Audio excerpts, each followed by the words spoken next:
for my daughter's birthday, I took her to Legoland yesterday. And Yesterday? Yeah. Wow. And there was one kid. Okay, I want to hear this kid. so we're in line for this ride. It's like a boat thing. You hop in the boat, you drive it. It's fine. It's fun. And the kid starts looking at me, and he has two brothers and his dad with him, and they're all in line too.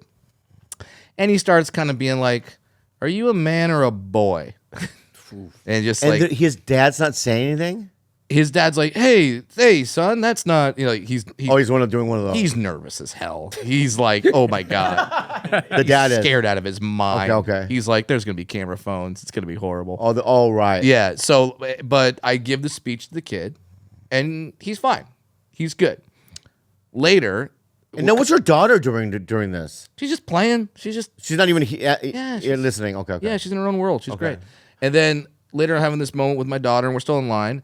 And we like to give each other high fives, and she goes like, "Daddy, high five," and I go, "Yeah, boom," and I do high five, and then the kid from behind us goes, "Well, it's not really a high five if you do it." Damn, it's a low five. Is that what he said? Yeah, that's what he's saying. Thanks for explaining the joke, Bobby.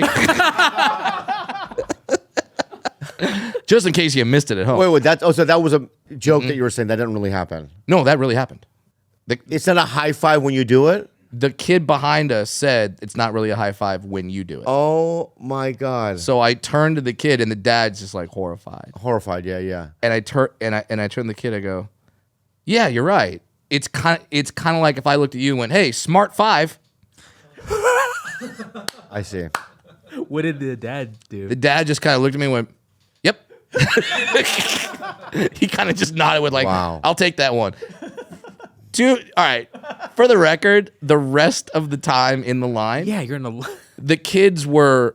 This dad was going through it, man. I felt for this dad. Yeah. He had 3 boys, and they were just like, the boats don't have real engines in them. Like they're just like being those asshole kids. Wow. Like the whole time, and like Legoland isn't even fun. And this dad's like, I know how much the tickets are. This dad's like out like a couple $100 for take these 3 fucking monsters to Legoland. That's why I don't have kids. Yeah, I'll have one of those. yeah. Don't. Yeah, but here's a shame about the whole thing, though. Yeah. The shame about the whole thing is that these kids don't know. Like, you have such a specific skill set of talent. Yeah. You know what I mean? And what you do is so brave. And I just wish I could just like was near you and just had like an iPad and go, look at how many people went to his show. I mean, look at his skill set. Yeah. Like he's, you know what I mean? He's so It's kind of special. like when those guys get into bar fights and then the guy they fight happens to be like a UFC champion. Right. It's like, oh, you're 8 and you just went up against me and who a stand-up comic who we have this skill set.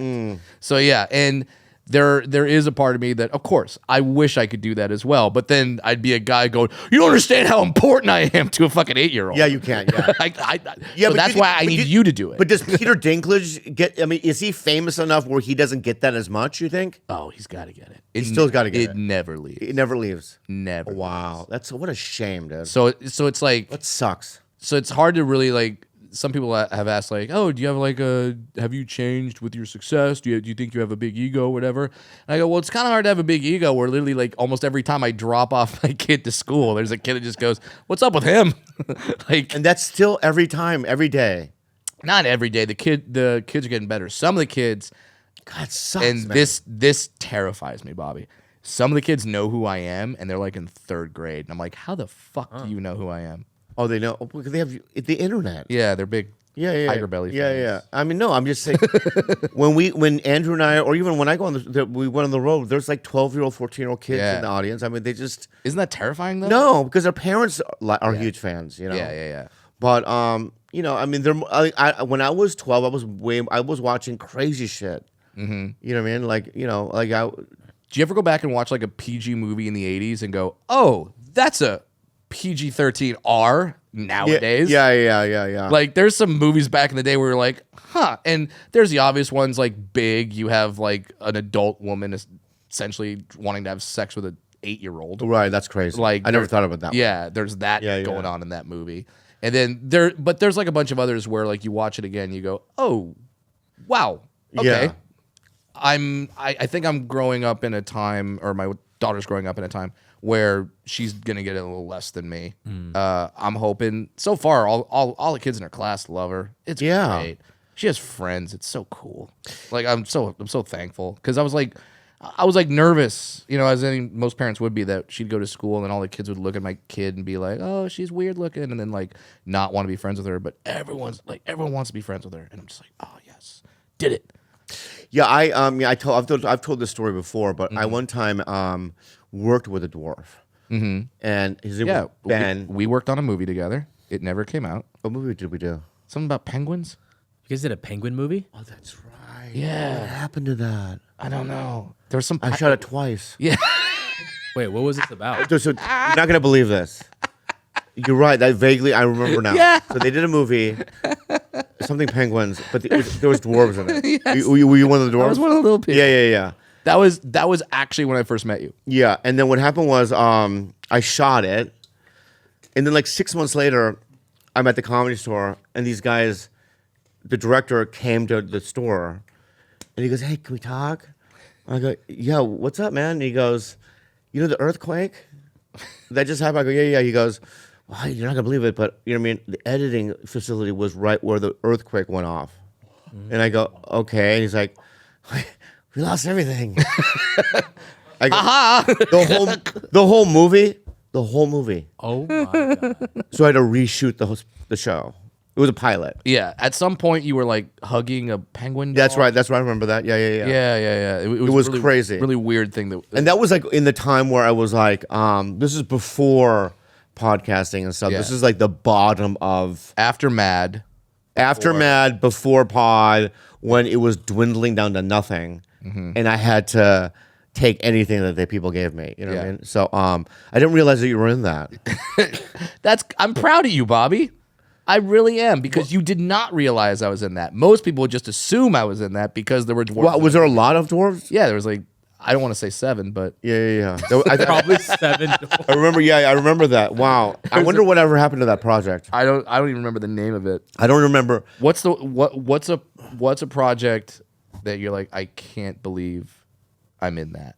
Like, Oh, I have so many. either in a good way I have so many. or a bad way. Well, I made them cut me out of the underground comedy movie.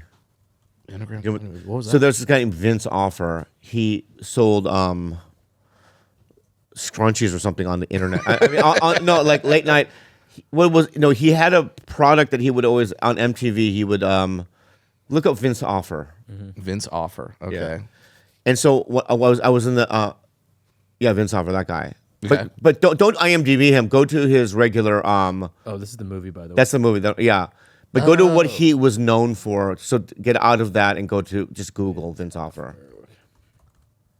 Michael Clark Duncan is in this movie? Oh, yeah. Stack film. Why'd you want to get cut? He looks like the ShamWow guy. That is him. Oh, it is? That's the That's ShamWow. That's what I was thinking of. ShamWow.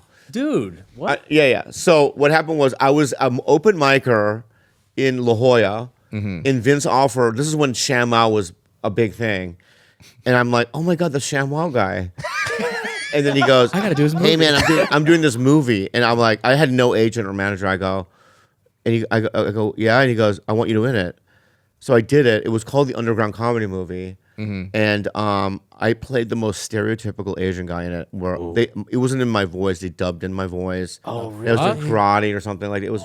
You couldn't do an Asian enough accent? No, the joke was them okay. dubbing it. You know what I mean? Oh, And then I did a lot of karate. Look at Bobby Lee as Chinese man.